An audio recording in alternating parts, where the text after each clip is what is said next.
ایک رات بادشاہ سمیت تمام لوگ کھیل کود میں مشغول تھے کہ محل کے کسی جانب سے ایک غیبی آواز نے سب کو چونکا دیا۔ کوئی کہنے والا کہہ رہا تھا، اے اپنی موت کو بھول کر عمارت بنانے والے، لمبی لمبی امیدیں چھوڑ دے، کیونکہ موت لکھی جا چکی ہے۔ لوگ خواہ خود ہنسیں یا دوسروں کو ہنسائیں، بہرحال موت ان کے لیے لکھی جا چکی ہے اور بہت زیادہ امید رکھنے والے کے سامنے تیار کھڑی ہے۔ ایسے مکانات ہرگز نہ بنا جن میں تجھے رہنا ہی نہیں۔ تو عبادت و ریاضت اختیار کرتا کہ تیرے گناہ معاف ہو جائیں۔ اس غیبی آواز نے بادشاہ اور اس کے تمام ساتھیوں کو خوف میں مبتلا کر دیا۔ بادشاہ نے اپنے دوستوں سے کہا کہ جو غیبی آواز میں نے سنی، کیا تم نے بھی سنی؟ السلام علیکم ورحمۃ اللہ وبرکاتہ۔ امید ہے ناظرین آپ سبھی خیریت سے ہوں گے۔ آج ہم بات کرنے والے ہیں ایک ایسے راز پر جس کا علم ہو جائے تو انسان کی زندگی بدل جائے، اور وہ راز ہے لمبی امید کو چھوڑ دینے کا انعام۔ کیونکہ جب بندہ اپنی امیدیں چھوٹی کر لیتا ہے، اللہ رب العزت اس کے لیے رحمتوں کے دروازے کھول دیتا ہے۔ اسی سے متعلق آج میں آپ سبھی ناظرین کے لیے ایک بہت ہی دلچسپ، ایمان کو تازہ کر دینے والا اور انسان کو لمبی لمبی امیدوں سے بچا کر آخرت کی فکر میں لگا دینے والا واقعہ لے کر حاضر ہوا ہوں۔ تو بہت ہی توجہ کے ساتھ اس واقعے کو سنیے، اور ہماری ویڈیو کو لائک یا چینل کو سبسکرائب کرنا ضروری نہیں، لیکن ایک اچھی نیت کے ساتھ اس ویڈیو کو آگے شیئر ضرور کیجیے۔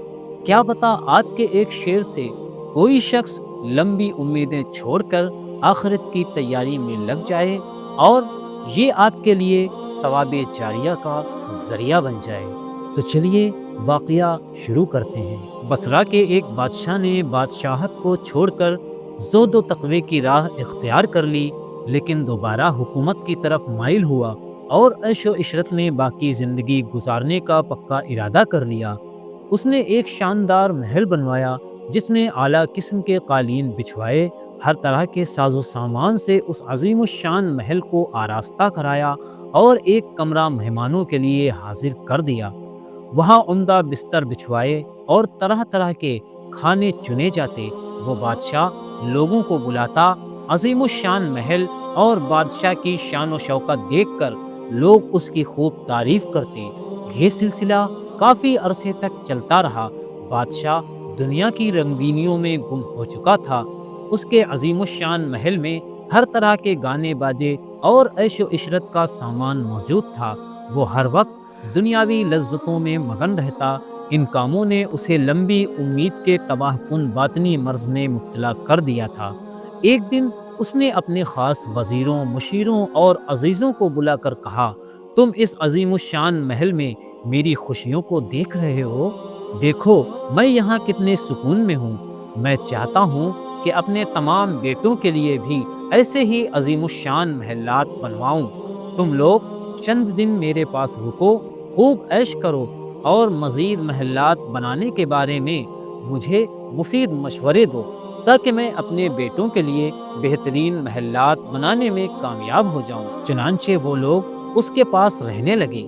ایک رات بادشاہ سمیت تمام لوگ کھیل کود میں مشغول تھے کہ محل کے کسی جانب سے ایک غیبی آواز نے سب کو چونکا دیا۔ کوئی کہنے والا کہہ رہا تھا، اے اپنی موت کو بھول کر عمارت بنانے والے، لمبی لمبی امیدیں چھوڑ دے، کیونکہ موت لکھی جا چکی ہے۔ لوگ خواہ خود ہنسیں یا دوسروں کو ہنسائیں، بہرحال موت ان کے لیے لکھی جا چکی ہے اور بہت زیادہ امید رکھنے والے کے سامنے تیار کھڑی ہے۔ ایسے مکانات ہرگز نہ بنا جن میں تجھے رہنا ہی نہیں۔ تو عبادت و ریاضت اختیار کرتا کہ تیرے گناہ معاف ہو جائیں۔ اس غیبی آواز نے بادشاہ اور اس کے تمام ساتھیوں کو خوف میں مبتلا کر دیا۔ بادشاہ نے اپنے دوستوں سے کہا کہ جو غیبی آواز میں نے سنی، کیا تم نے بھی سنی؟ سب نے کہا، جی ہاں ہم نے بھی سنی ہے۔ بادشاہ نے کہا، جو چیز میں محسوس کر رہا ہوں کیا تم بھی محسوس کر رہے ہو؟ پوچھا، آپ کیا محسوس کر رہے ہیں؟ اس نے کہا، میں اپنے دل پر کچھ بوجھ محسوس کر رہا ہوں۔ مجھے لگتا ہے کہ میری موت کا پیغام ہے۔ لوگوں نے کہا، ایسی کوئی بات نہیں، آپ کی عمر لمبی اور عزت بلند ہو، آپ پریشان نہ ہوں۔ اس غیبی آواز نے بادشاہ کے دل سے لمبی لمبی امیدوں کا خاتمہ کر دیا تھا۔ اسے عیش و عشرت کے تمام منصوبے نہایت ہی معمولی نظر آنے لگی۔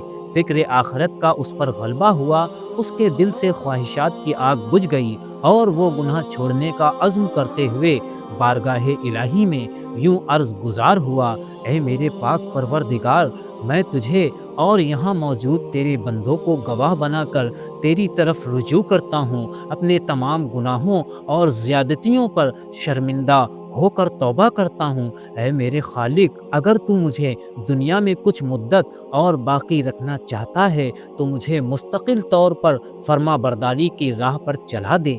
اگر مجھے موت دے کر اپنی طرف بلانا چاہتا ہے تو مجھ پر کرم کر دے اور اپنے کرم سے میرے گناہوں کو بخش دے۔ بادشاہ اسی طرح مصروف التجا رہا اور اس کا درد بڑھتا گیا۔ پھر اس نے ان کلمات کی تکرار شروع کر دی، اللہ پاک کی قسم، موت! اللہ پاک کی قسم، موت! بس یہی کلمات اس کی زبان پر جاری تھے کہ اس کی روح پرواز کر گئی۔ ناظرین، ہماری اسلام میں سب سے پہلی اور بڑی رکاوٹ لمبی امیدیں ہیں، کیونکہ لمبی امیدیں انسان کو گناہوں کے گہرے گڑھے میں ڈھکیل دیتی ہیں، خواہشات کا دروازہ کھولتی ہیں، انسان کو دنیا و آخرت میں کئی طرح کی مصیبتوں میں مبتلا کر دیتی ہیں، انسان کو دنیاوی لذتوں میں پھنسا دیتی ہیں، انسان کو قبر کی ہولناکیوں سے غافل کر دیتی ہیں، اپنی اصلاح میں رکاوٹ بنتی ہیں، موت کی تیاری سے بے پرواہ کر دیتی ہیں، طرح طرح کے گناہوں میں مبتلا کروا دیتی ہیں۔ جیسا کہ بیان کردہ واقعے میں بادشاہ لمبی امیدوں میں مبتلا ہو کر عالیشان محلات کی تعمیرات اور کھیل کود کے آلات میں مشغول ہوا، دوستوں کی بے فائدہ صحبت اور خادموں کی خوشامدانہ خدمت کے نشے میں قبر کے اکیلے پن کو بھول گیا۔ لیکن جیسے ہی اس کے دل سے لمبی امیدوں کی آگ ختم ہوئی، غفلت کا اندھیرا دور ہوا، بادشاہ گناہوں سے بیزار اور اس کا دل دنیا سے اچاٹ ہوا، تو اس نے فوراً بارگاہ الہی میں توبہ کی۔ لمبی امیدوں کے متعلق اللہ کریم پارہ 14 سورہ حجرات کی آیت نمبر 3 میں ارشاد فرماتا ہے، ذرہم یأکلوا ویتمتعوا ویلہہم الامل فسوف یعلمون۔ تم چھوڑ دو انہیں کہ کھائیں اور مزے اڑائیں، اور امید انہیں غفلت میں ڈالے رکھے تو جلد وہ جان لیں گے۔ حضرت علامہ مولانا سید محمد نعیم الدین مراد آبادی علیہ الرحمہ اس آیت مبارکہ کے تحت فرماتے ہیں، اس میں تنبیہ یعنی نصیحت ہے کہ لمبی امیدوں میں گرفتار ہونا اور لذات دنیا کی طلب میں غرق ہو جانا ایماندار کی شان نہیں۔ حضرت علی المرتضیٰ رضی اللہ تعالی عنہ نے فرمایا، لمبی امیدیں آخرت کو بھلا دیتی ہیں۔ ناظرین، اس ویڈیو کے دوسرے پارٹ میں ہم جانیں گے کہ لمبی امیدیں کسے کہتے ہیں، لمبی امیدوں سے کیا مراد ہے، اور اس ویڈیو سے آپ نے کیا سیکھا، کمنٹ باکس میں اپنی اپنی رائے ضرور دیں۔ تب تک کے لیے مجھے دیجیے اجازت، ملتے ہیں نیکسٹ ویڈیو میں۔ اللہ حافظ۔